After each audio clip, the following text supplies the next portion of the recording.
Bom dia. Eu queria agradecer o convite da Brela. Então, como já foi colocado, meu nome é Patrícia. Eu sou a nutricionista responsável pelo ambulatório de esclerose lateral amiotrófica da Unifesp, junto com duas colegas que estão aqui presentes, que é a Virgínia, que alguns pacientes já conhecem, e a Cristina, que está junto no atendimento, tá bom? Eu vou tentar falar um pouquinho para vocês sobre o suporte nutricional na esclerose lateral amiotrófica. Esse assunto tem sido um assunto de grande interesse da comunidade que estuda esclerose lateral amiotrófica, porque a nutrição tem sido um dos pilares do tratamento dessa doença. Por isso que nós damos tanta ênfase a esse assunto e nós vamos tentar mostrar por que a importância de cuidar tanto dessa alimentação, que a Virgínia já falou, e de que forma nós vamos fazer isso. Tá? Então eu vou procurar falar um pouquinho para vocês sobre essa situação.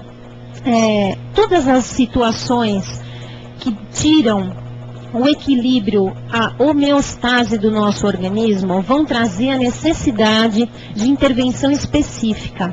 Seja uma doença neuromuscular, como a doença que nós estamos comentando aqui hoje, seja qualquer outra situação que desequilibre o organismo, vai fazer com que o nosso organismo precise de mais energia para funcionar. Então, nós precisamos partir do pressuposto que a esclerose lateral amiotrófica, que a esclerose lateral amiotrófica é uma situação de necessidades nutricionais especial. Os indivíduos portadores dessa doença têm uma necessidade de uma nutrição extremamente específica e cuidadosa, porque isso é que vai garantir, junto com o tratamento medicamentoso e de fisioterapia, a melhora da qualidade de vida e do tempo de vida. Então, nós estamos falando aqui de uma situação que vai mudar o curso das coisas. Tá?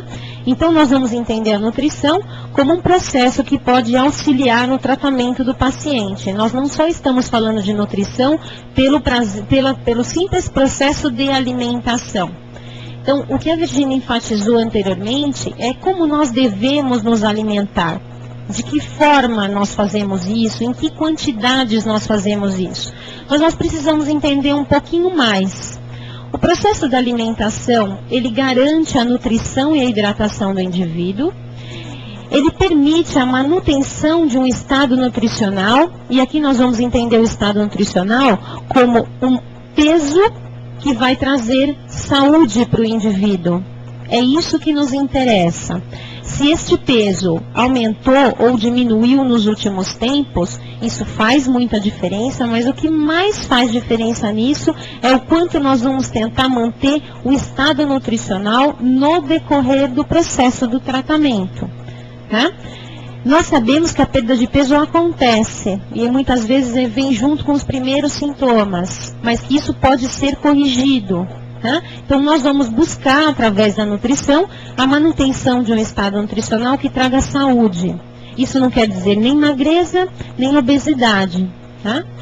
Nós vamos procurar proporcionar o prazer da alimentação. Alimentação e prazer andam juntos. Nós temos prazer quando nos alimentamos. Quando ingerimos um alimento que gostamos, ou quando ingerimos um alimento que nos remete a uma sensação.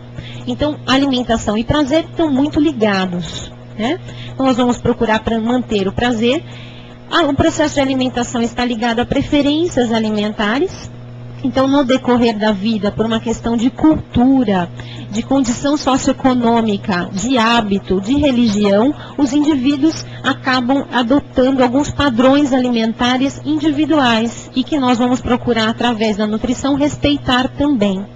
E por último, nós sabemos que a nutrição vai garantir a nossa sobrevivência. É através do alimento que nós temos combustível para a vida. Nós precisamos diferenciar, para poder entender um pouquinho do que eu vou dizer aqui hoje, que alimentar e deglutir são processos que andam juntos, mas que não têm a mesma função. Nós podemos deglutir saliva, nós podemos deglutir água. Nós podemos deglutir alimentos e nós podemos não deglutir coisas que não gostamos. Não é isso? Então, o processo de deglutição é um ato neuromuscular né? É um processo voluntário inicialmente e involuntário nas suas últimas etapas, que vão transportar o alimento da cavidade oral para o estômago. Então, nós dependemos da deglutição para conseguir ingerir os alimentos. E nós sabemos que nessa doença, em algum momento, aparece a dificuldade de deglutição, seja para líquido, seja para sólido ou seja para saliva. Eu fiz questão de diferenciar o processo de alimentação do processo de deglutição, porque nós dependemos deste ato para conseguir fazer com que os nutrientes cheguem no trato gastrointestinal e sejam absorvidos.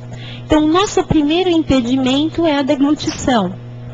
Apesar de nós fazermos uma escolha muito positiva do alimento, eu dependo que esse alimento passe de uma forma segura da cavidade oral para o estômago, sem que traga nenhum tipo de problema, né?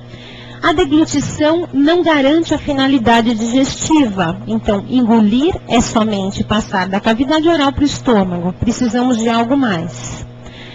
Ainda falando de alimentação, a alimentação socializa os indivíduos, nos mantém juntos, em momentos de prazer, em momentos de compartilhamento com a família, em momentos de encontro com amigos, né? Então, o alimento é uma forma de reunir pessoas, está extremamente relacionado à afetividade, né? Então, eu gosto de estar com as pessoas junto na hora em que eu me alimento. Me alimentar só é muito ruim.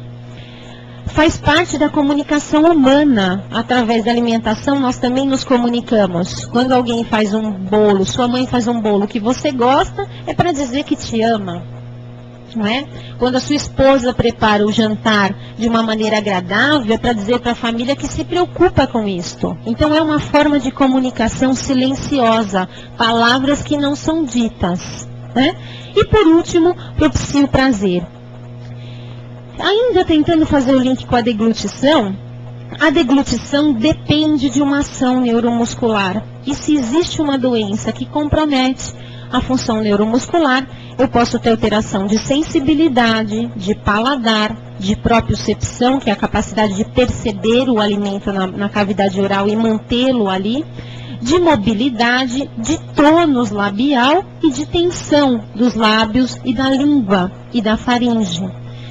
E nós sabemos que a esclerose lateral amiotrófica vai de alguma forma e em diferentes níveis de intensidade, agravar esta função neuromuscular, né? E isso depende da intenção do indivíduo. Ninguém engole o que não quer, né? O primeiro ato da deglutição é voluntário. Então, se nós temos essa função alterada, uma doença que vai trazer uma alteração de deglutição, nós vamos caracterizar esta dificuldade de deglutição, nós vamos denominar essa situação como disfagia. Então, alguém, em algum momento, já deve ter ouvido falar disso. O indivíduo está com disfagia. Disfagia é dificuldade de deglutição, causada por uma doença neuromuscular.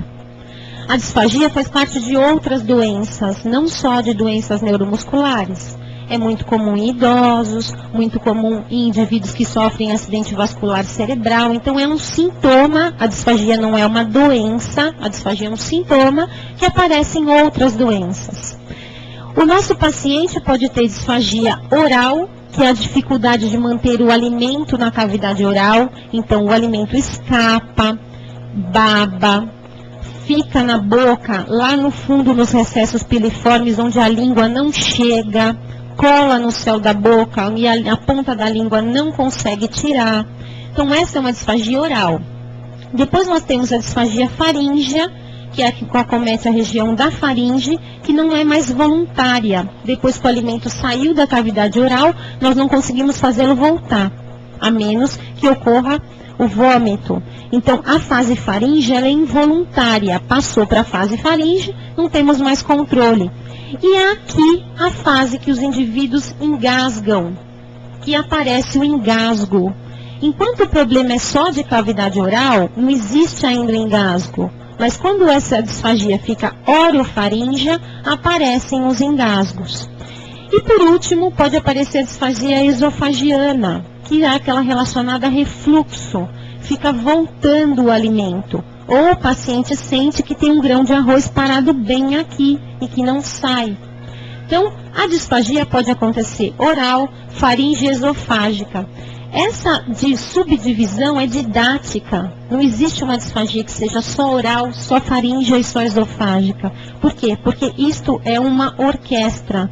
Começou na cavidade oral, o estímulo já acontece até o final do nosso esôfago. Isso é tão verdadeiro que quando nós vimos um alimento que gostamos, um bolo de chocolate, a boca começa a salivar. Né? E você já se prepara para receber o alimento. Então é uma onda, né? É uma onda neuromuscular, uma onda muscular que vai desde a cavidade oral até o esôfago. O que eu quero dizer com isso? Que o indivíduo que está apresentando dificuldade oral vai apresentar uma dificuldade faríngea e vão aparecer os engasgos. O que acontece quando o indivíduo engasga? O alimento desce, né? O alimento fica parado ali no trecho da faringe e que leva a maior risco de broncoaspiração pulmonar. O alimento pode descer para o pulmão, né? E se a tosse não for eficaz, vamos ter problemas respiratórios.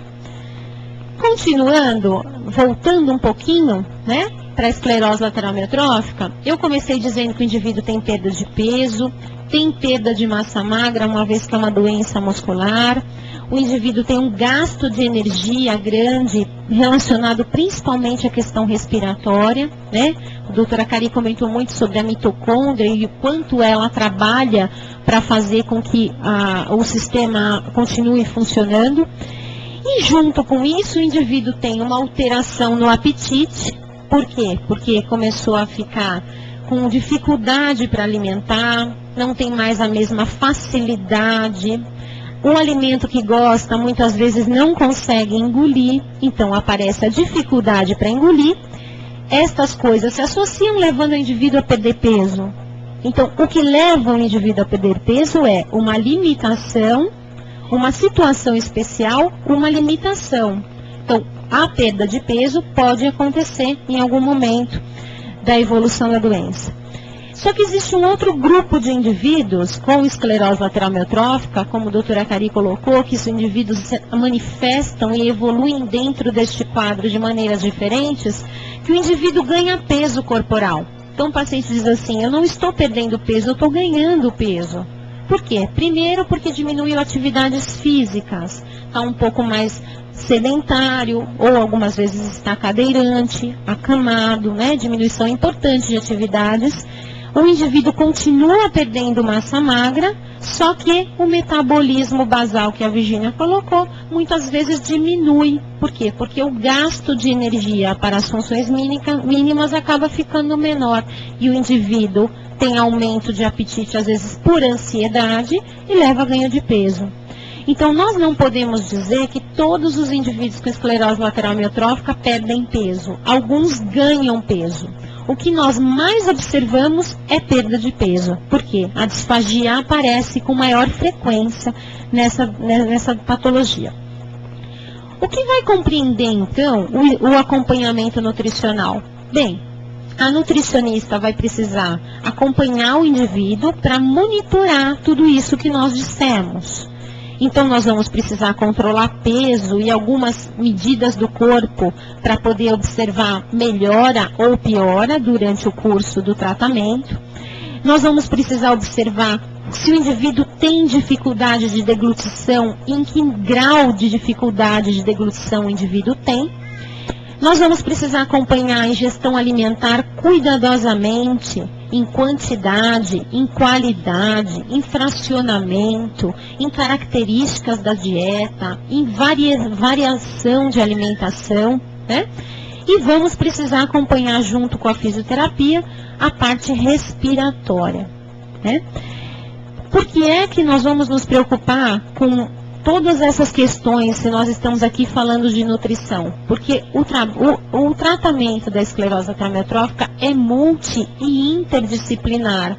Os colegas precisam trabalhar juntos, interagindo de uma forma coesa, porque nós dependemos de vários parâmetros para trazer uma melhora na qualidade de vida do paciente. Então, não é só a nutrição, não é só a fonoaudiologia, não é só a fisioterapia, nós somos uma coisa só, trabalhando em vários níveis, mas nós somos um grupo só, buscando melhora de qualidade de vida do paciente.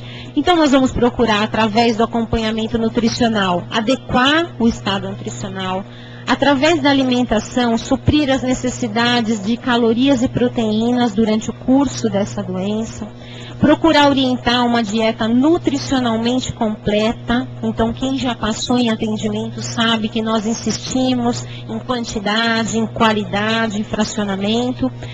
Em algum momento, por conta da disfagia e da questão respiratória, nós vamos precisar pensar em suporte nutricional, né? E vamos prezar aí pela qualidade de vida. Como acontece hoje o acompanhamento nutricional? De que forma nós atendemos os indivíduos? Esse acompanhamento nutricional, ele é periódico, ele precisa acontecer sistematicamente. Nós precisamos reavaliar pelo menos a cada 2, 3 meses o indivíduo. Nós fazemos um acompanhamento individualizado. Este acompanhamento individualizado é muito importante e é primordial para nós. Por quê? Cada indivíduo é um indivíduo. Não dá para pegar a dieta que a nutricionista deu para o meu colega e fazer para mim, porque as situações são diferentes. Não existe receita para esclerose lateral amiotrófica. Nós vamos ter que saber os hábitos alimentares, a cultura, a forma como vai ser preparada. Então, cada paciente é um paciente, não existe uma receita de bolo. O que nós fazemos são orientações básicas relacionadas à alimentação, mas nós precisamos desse acompanhamento individualizado para poder fazer diagnóstico, para poder orientar, para adequar a dieta habitual e, quando necessário, prescrever o suplemento nutricional. Então, esta intervenção, fugindo da alimentação habitual, é o que nós chamamos de suporte nutricional. O suporte nutricional é uma forma de nutrir o indivíduo quando a dieta habitual não é suficiente para suprir as necessidades nutricionais naquele momento. Então, muitas vezes nós precisamos lançar mão de suplementação oral ou nós podemos ter que optar por vias alternativas de alimentação. Esse nome via alternativa de alimentação nada mais é do que uma forma de alimentar pulando a etapa que seria da fase oral para o estômago. Então, nós tiraríamos o alimento da fase oral e ofereceríamos a nutrição por via enteral, direto no estômago do indivíduo. Com que finalidade? De proteger a via aérea respiratória, de evitar que o indivíduo broncoaspire alimentos. É por isso que nós buscamos a via alternativa de alimentação numa primeira instância. E numa segunda instância, nós estudamos se essa via alternativa de alimentação é capaz de alterar o tempo de vida dos pacientes com esclerose lateral amiotrófica.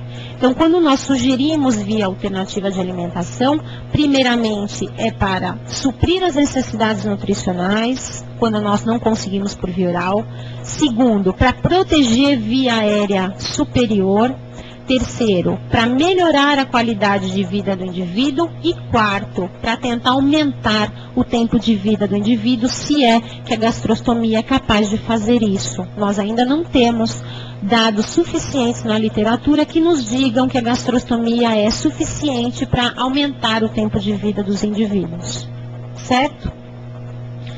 Bem, em relação à suplementação oral, o que eu gostaria de deixar aqui de recado é que nós só podemos fazer suplementação oral. O que significa a suplementação oral?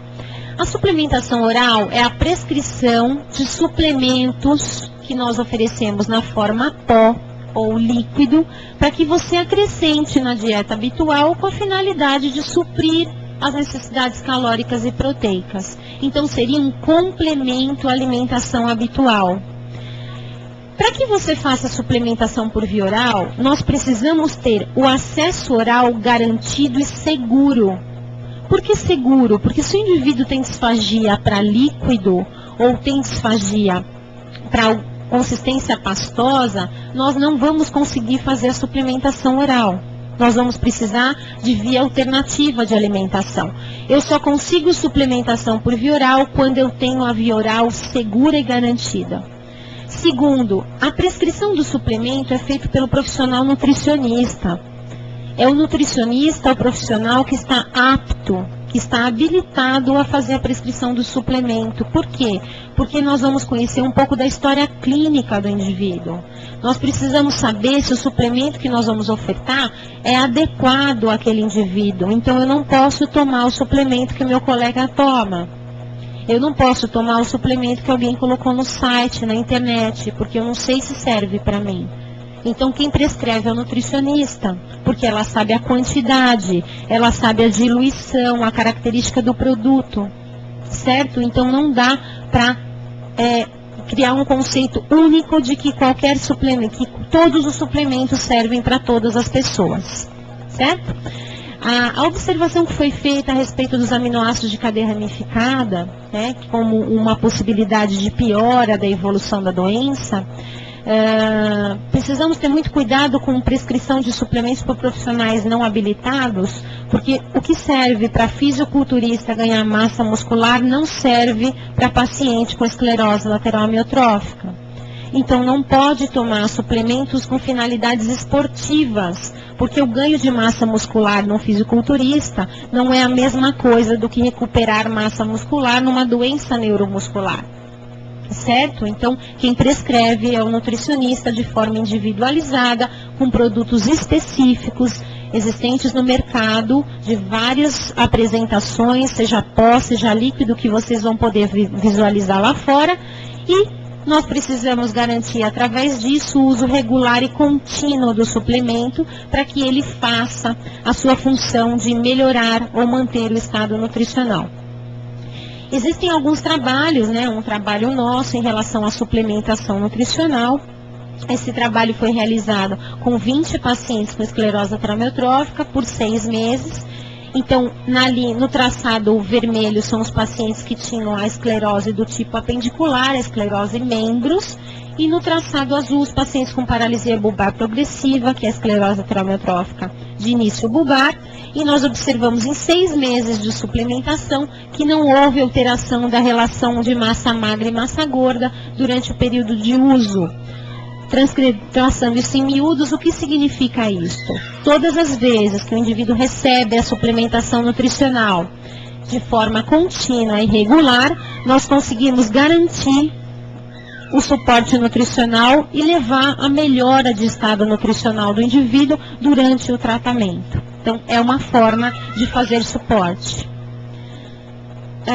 Ainda dando continuidade a essa questão suplementação, nós temos aqui um trabalho de 2 anos de acompanhamento dos pacientes com esclerose lateral amiotrófica, na qual nós podemos observar que 52% dos pacientes ao longo de 2 anos se mantiveram eutróficos, se mantiveram com o estado nutricional adequado.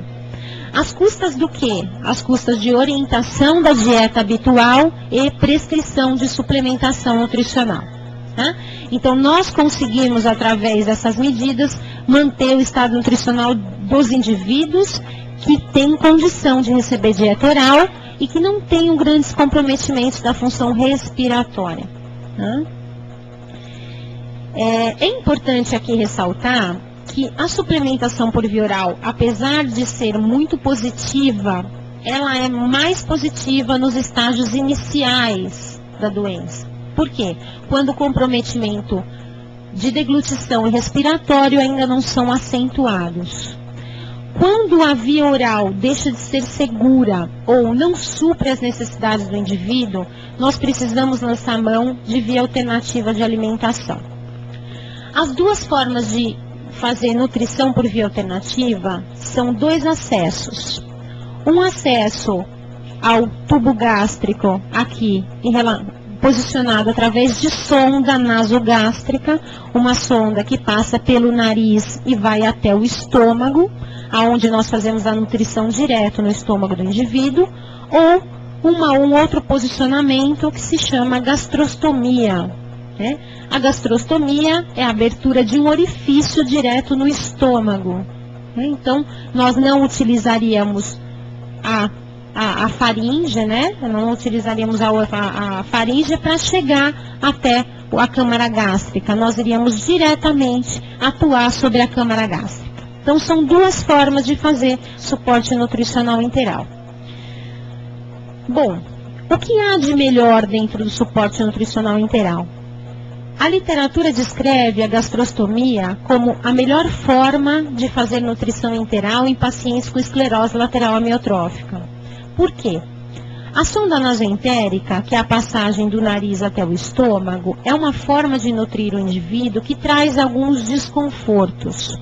Quais são os principais desconfortos? A sonda fica posicionada de uma forma que diminui a sensibilidade da faringe, de uma forma que pode fazer o indivíduo salivar mais, então o indivíduo pode ter maior salivação, pode ter dor ao deglutir, né? Dificulta a utilização do BIPAP, uma vez que nós precisamos da máscara extremamente acoplada ao rosto para que não tenha escape de ar e o indivíduo ventile adequadamente.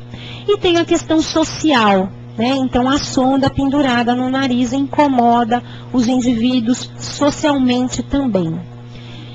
O que é que então nós buscamos dentro do tratamento é qualidade de vida.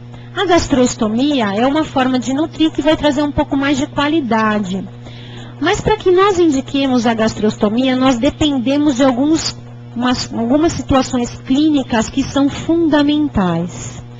Dentre elas, nós sabemos que nós vamos indicar a gastrostomia quando o indivíduo tiver perda de peso corporal superior a 10% nos últimos 3 meses. Então, quando acentua a perda de peso, pode ser um critério para fazer gastrostomia. Um segundo critério seria a redução da capacidade vital forçada. O indivíduo precisa fazer uma avaliação fisioterápica periódica também, para que possa se medir como está a função respiratória do indivíduo. A medida de capacidade vital forçada é feita durante esse exame junto ao fisioterapeuta. E ele pontua numericamente como está a função vital do indivíduo, como está a respiração do indivíduo.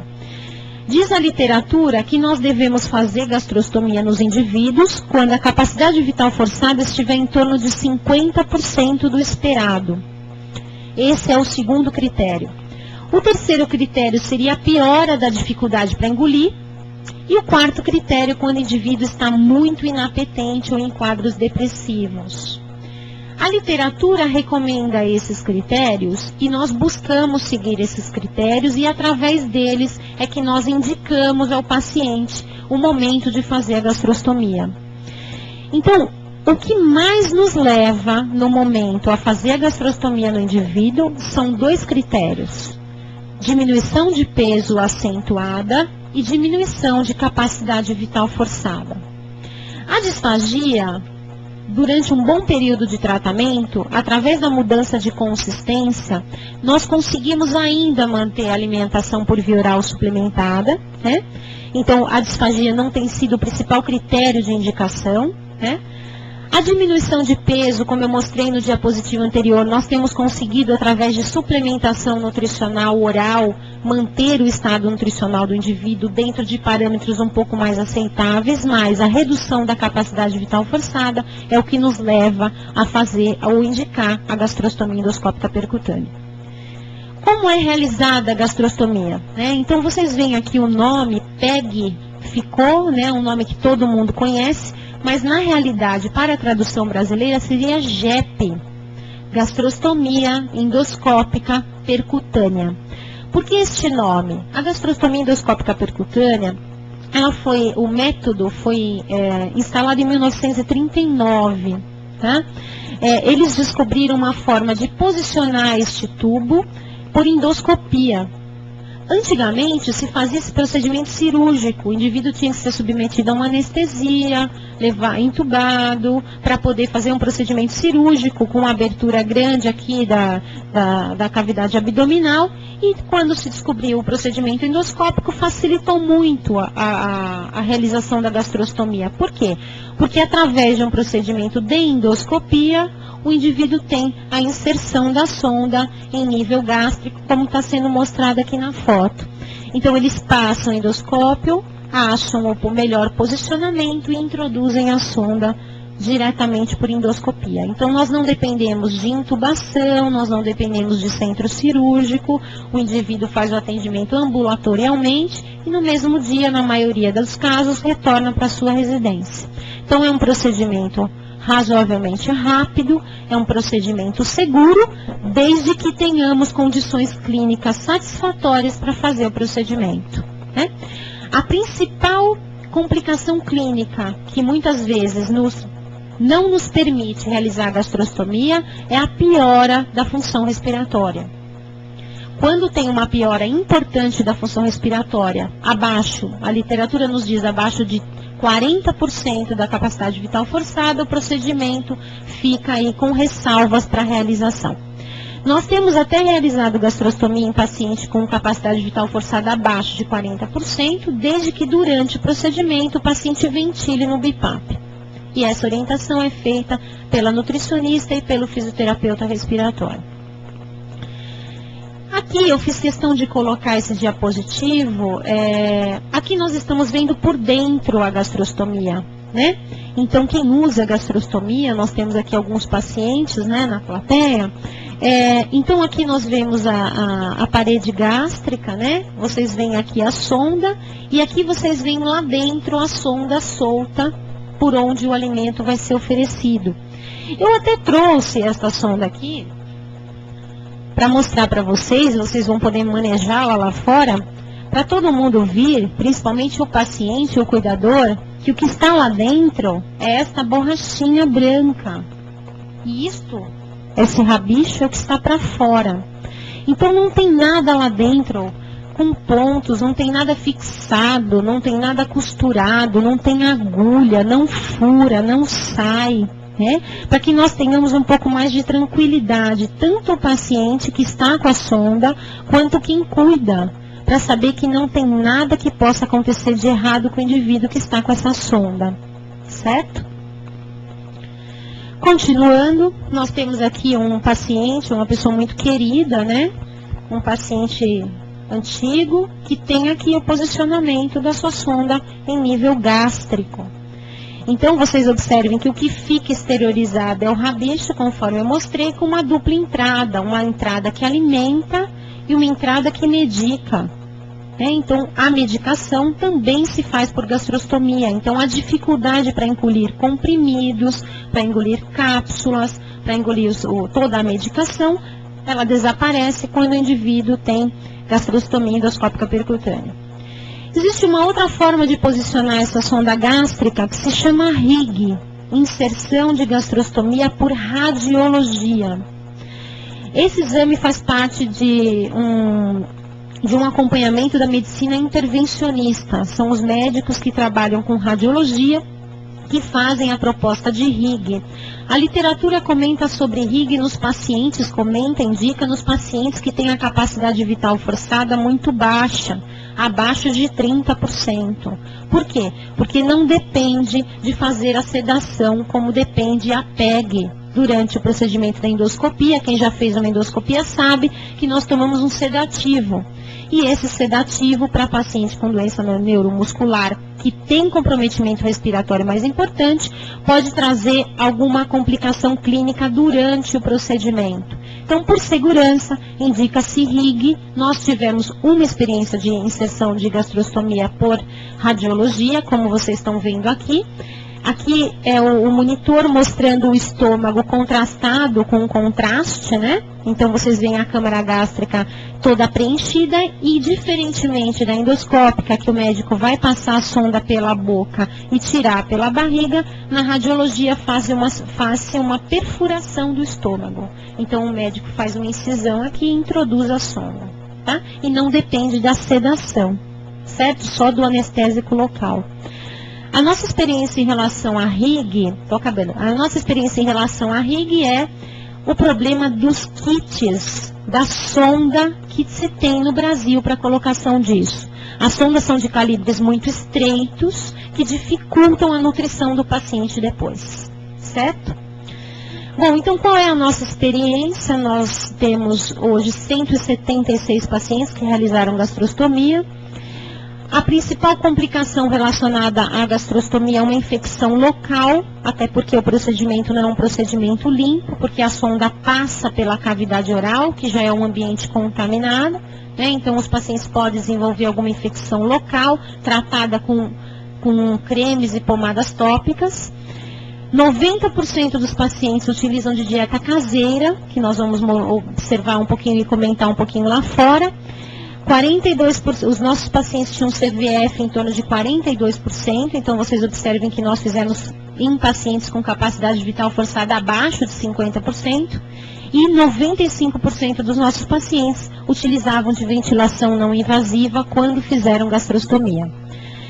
Do estado nutricional, 50% dos pacientes se mantêm eutróficos, se mantém normal, mostrando que a gastrostomia também é capaz, em alguns casos, de manter o estado nutricional do indivíduo. Não é em todos os casos que o indivíduo tem o controle da perda de peso, porque depende muito da situação clínica do paciente, né? A nutrição integral, como eu disse, a grande maioria é dieta caseira, temos uma parte de pacientes que utilizam dieta industrializada e uma parcela razoavelmente grande de pacientes que utilizam dieta caseira e dieta mista, que é aquela que mistura um pouco da dieta industrializada com os alimentos convencionais.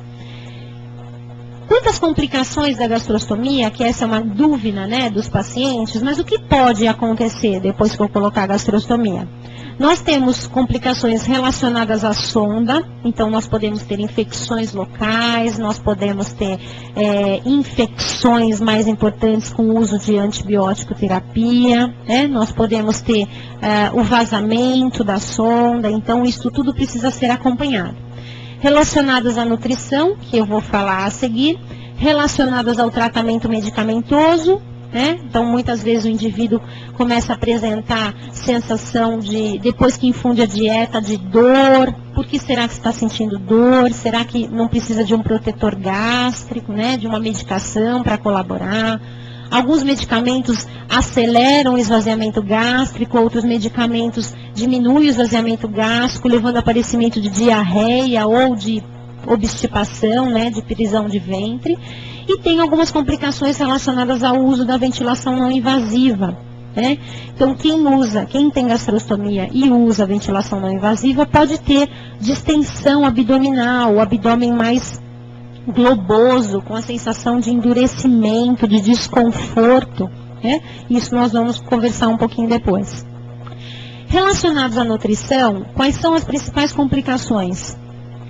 Uma delas é volume que está sendo infundido para o paciente. Às vezes o volume é muito alto e isso é o que pode trazer desconforto, por isso precisa estar sendo orientado regularmente para quantificar se o volume está adequado.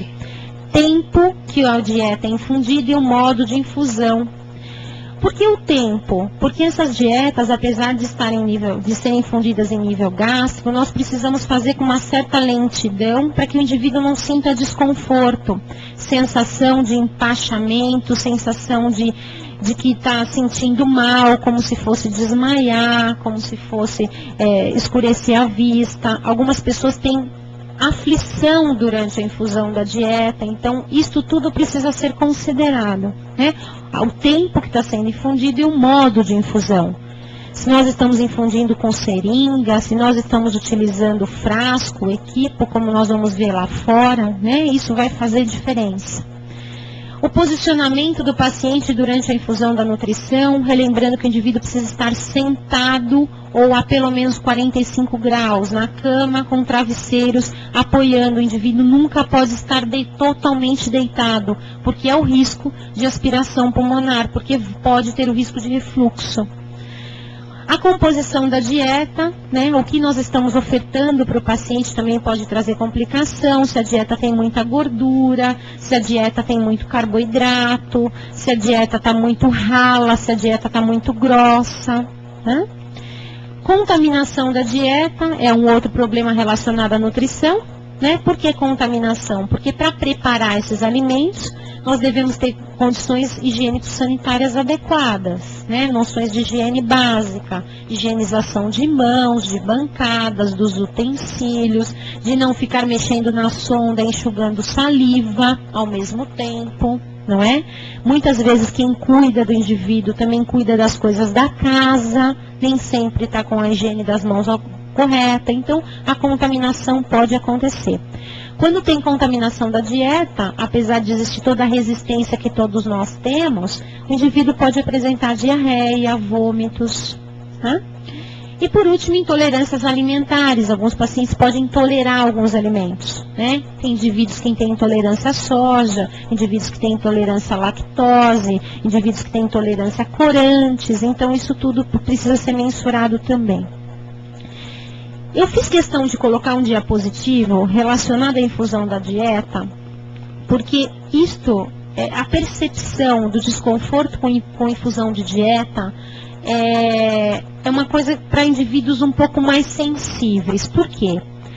Alguém aqui, ou a maioria de nós, em algum momento da vida, já precisou ficar hospitalizado ou passou por um pronto atendimento e recebeu soroterapia. Quando alguém coloca o soro para gotejar, nós somos capazes de contar as gotas. Porque isso traz uma ansiedade muito grande, e se a enfermeira vem e diz que tem mais um frasco para você tomar, você fica desesperado. Tem vontade de abrir o frasco para correr rápido, porque traz ansiedade.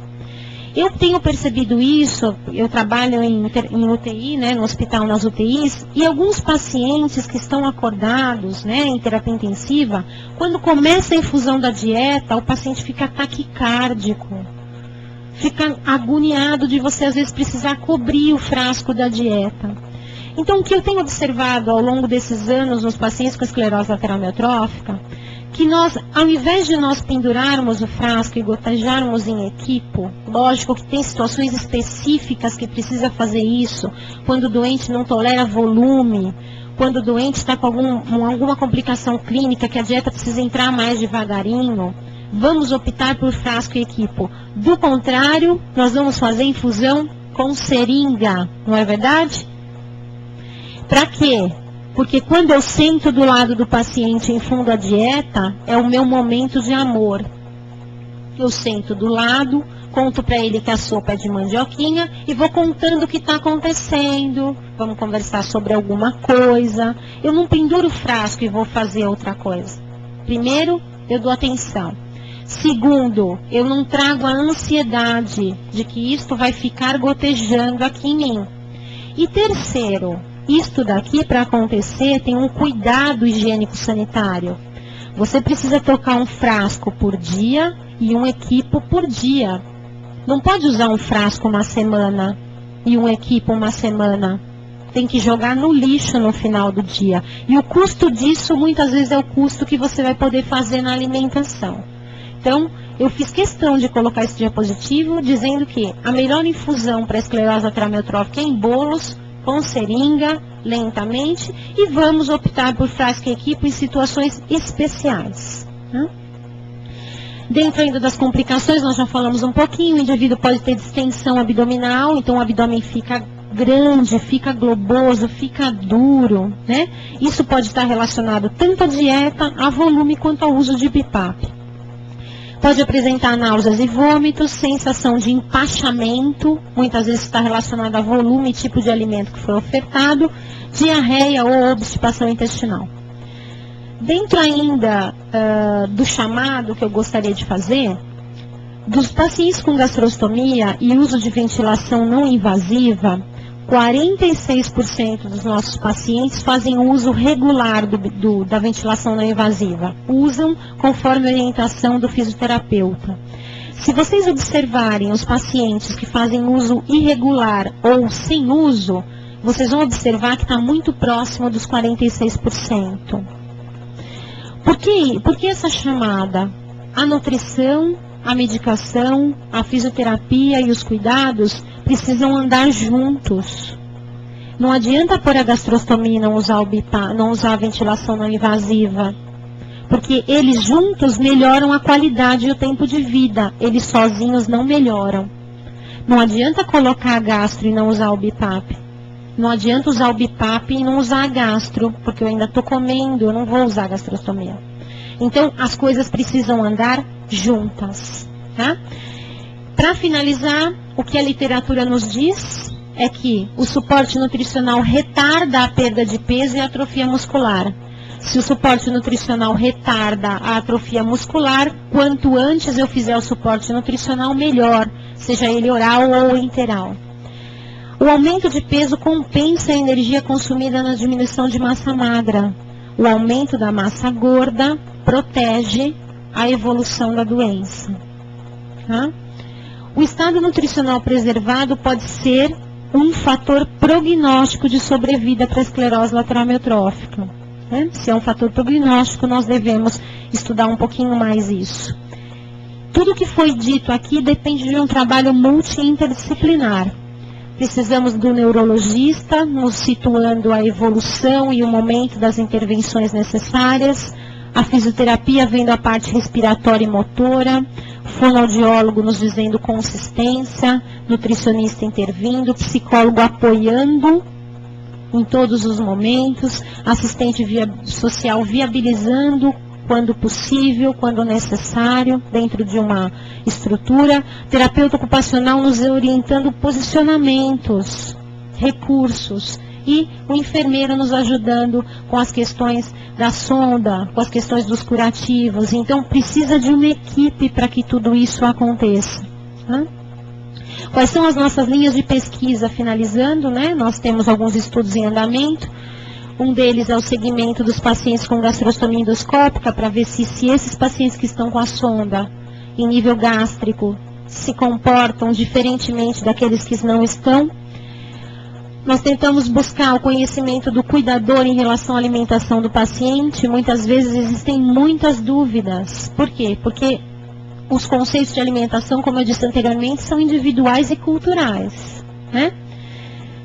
Por último, métodos de avaliação da qualidade de vida em relação aos cuidados nutricionais. Nós queremos saber se tudo que nós estamos fazendo efetivamente muda a qualidade de vida do paciente.